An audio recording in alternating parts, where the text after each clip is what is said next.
دلته زموږ ډېر سټوډنټس راغلي دي او هغه هم د یو امتیازي سلوک لاندې ژوند تېروي. په یونیورسټي کې به جګړه هم د دوی سره وشي، بیا به په جیلونو کې هم دوی پراته وي. دا هره ورځ پې غورونه چې تاسو دلته په کوټه سبق کې وایئ، کله سیټونه ورکړه کله یې ځینې واپس کړه. په یو عجیبه ماحول کې زموږ سټوډنټ هم ساتي.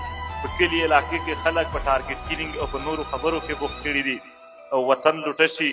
د ټولو مسلو حل په قامي فکر په قامي نظریه کې دی. هر هغه څوک چې د خپل وطن مفادات وپېژني کله هم د خپل وطن د وژنې سبب نه جوړېږي. هر څوک چې د خپلې خاورې مفادات د خپل وطن مفادات نه پېژني هغه د خپل وطن دشمن جوړ شي. نو خپل قامي فکر خپله قامي نظریه په مخ وړئ، پاروئ یې.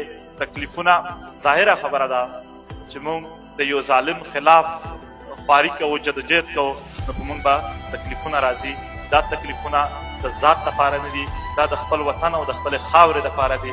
نو په دا باندې به ویاړ کوو په دغو تکلیفونو باندې، نه کې چې په دې باندې موږ ځورېږو. یو لاره مو خپله کړې ده. موږ ته هم اکثر خلک وایي چې مطلب څه به وکئ تاسو، څه به وشي په دې خبرو. نو زه اکثر ورته وایم چې هغه ویلي شوي داسې دي، پته نشته رښتیا به څنګه وي چې د نمرود د یو ماش نه مړ شو. دا هغه ماشی دی چې د دوی په سر کې به زنګېږي تر مرګ پورې ورسوي. دغه بیانیه چې د پی ټي ایم وه دا مو بیا د نواز شریف نه خوا تر عمران خان پورې د ټولو د خولو نه وځي. دا به ورته غټېږي وټېږي، په هر ځای کې به دا ورته راوچتېږي. انشاءالله کامیابي به زموږ او ستاسو وي. البته لاره ډېره سخته ده او ډېره ترخه هم ده. حوصلې مضبوطې لرئ. خدای مو تل آباد لره.